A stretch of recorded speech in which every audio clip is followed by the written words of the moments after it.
Peristiwa Isra Mi'raj bagian pertama diawali pada tahun ke-10 dari kenabian Rasulullah sallallahu alaihi wasallam. Bukan ke-10 Hijrah, tapi 10 kenabian dari Rasulullah sallallahu alaihi wasallam saat dilantik menjadi nabi dan rasul.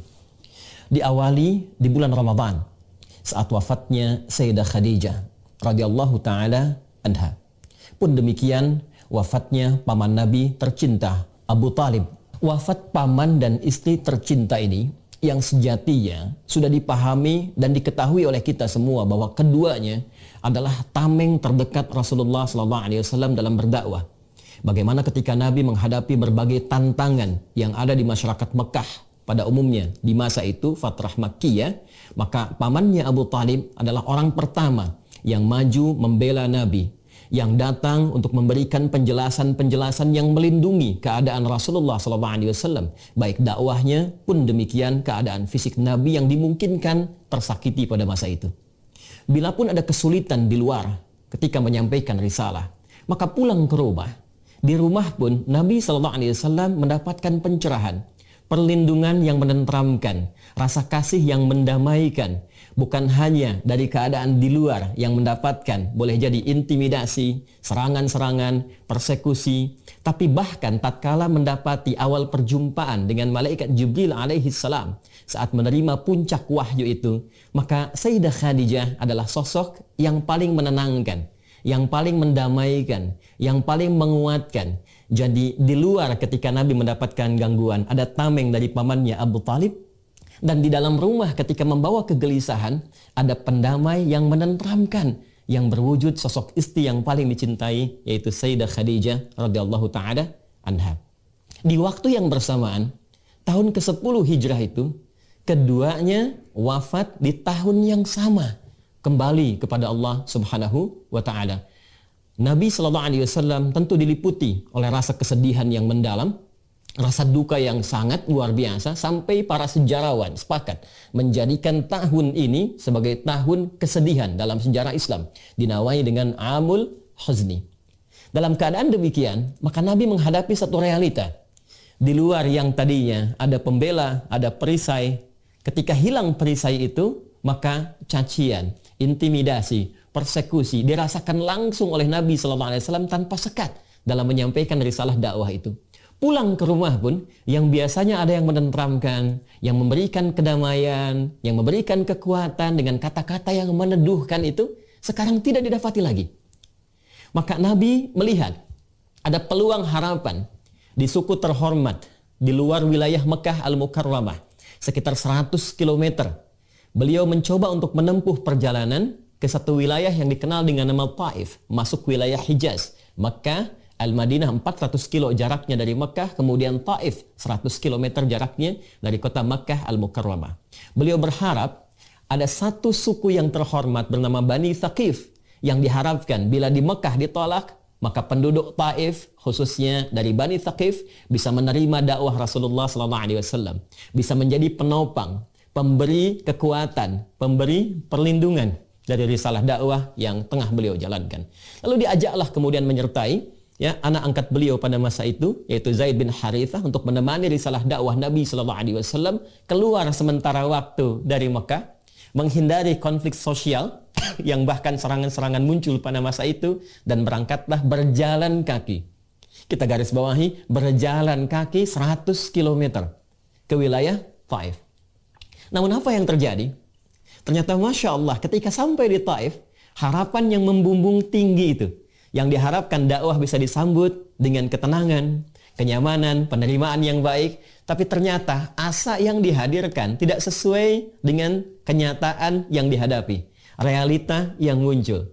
Ternyata alih-alih penduduk Taif, khususnya Bani Thaqif yang diharapkan datang menyambut dengan kehormatan, ternyata mereka merespon dengan tindakan-tindakan yang bukan hanya mengecewakan, tapi bahkan menyakiti. Bila di Mekah Nabi mendapatkan perlakuan dari caci maki, lemparan kata-kata yang kotor, maka di Taif bahkan lemparan kata itu bukan hanya berubah menjadi makian, tapi juga lemparan sesungguhnya berupa bebatuan.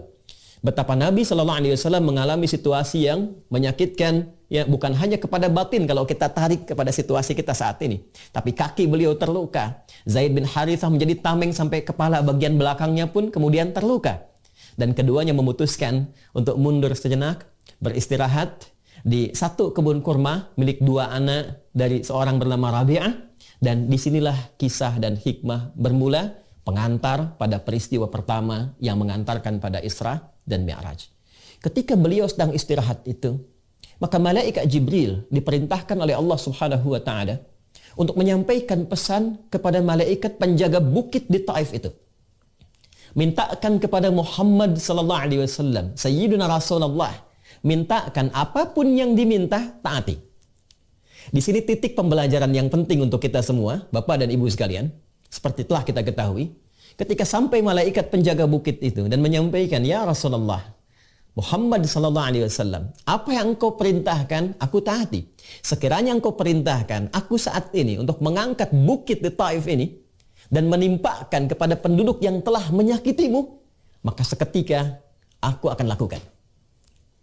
Maka mari kita lihat bagaimana jawaban Rasulullah sallallahu alaihi wasallam di bagian pertama pembahasan tentang Isra Mi'raj ini, yang jawaban inilah kemudian didokumentasikan secara lengkap oleh Al-Imam At-Tabrani dalam kitabnya Ad-Du'a, pun dikuatkan dalam kitab Mu'jamnya. Dan ini bagian terpenting yang mengantarkan pada peristiwa Isra dan Mi'raj. Apa jawaban Nabi? Nabi mengatakan, "La, jangan lakukan. Fa innahum qaumun la ya'lamun." Boleh jadi mereka menghadirkan respon yang menyakiti itu, yang melukai itu, bukan karena diniatkan untuk sengaja melukai. Bukan karena diniatkan untuk sengaja menyakiti. Namun mereka melakukannya karena boleh jadi mereka belum tahu saja hakikat tentang sesuatu. Mereka belum tahu tentang manfaat agama ini. Maka aku berharap esok lusa ada keturunan-keturunan di Bani Thaqif. Ada keturunan-keturunan di Taif ini yang kelak akan beriman pada risalah Muhammad sallallahu alaihi wasallam. Lantas seketika beliau berdoa dan perhatikan permohonannya kepada Allah Subhanahu wa taala. Ilahi, ilaika ashku dha'fa quwwati wa qillata hilati wa hawani 'alan nas. Ya Allah, saat ini aku mengaduhkan kepadamu tentang kelemahanku dan kurangnya dayaku di hadapan manusia. Ya Arhamar Rahimin, duhai yang sempurna kasih dan sayangnya. Anta Rabbul Mustad'afin. Aku menyadari dan meyakini engkau adalah perawat setiap orang-orang yang lemah, golongan-golongan yang terlemahkan. Anta Rabbi, dan engkau pun Rabb yang merawatku, yang menyayangiku, yang mengasihiku. Ila man takiluni. Setelah perlakuan di Taif ini, kemana lagi engkau perkenankan aku untuk melangkah menyampaikan risalah dakwah? Ila ba'idin yatahajjamuni, apakah ke tempat yang masih jauh dan di tempat itu masih ada sekelompok orang yang akan menyakitiku? Am ila aduwin malaktahu amri, atau tempatnya masih dekat yang ketika aku sampai ke tempat itu masih ada orang-orang yang tidak suka kepadaku lantas akan menyakitiku lagi. Masya Allah. Malam takun bika alayya ghadabun fala uballi.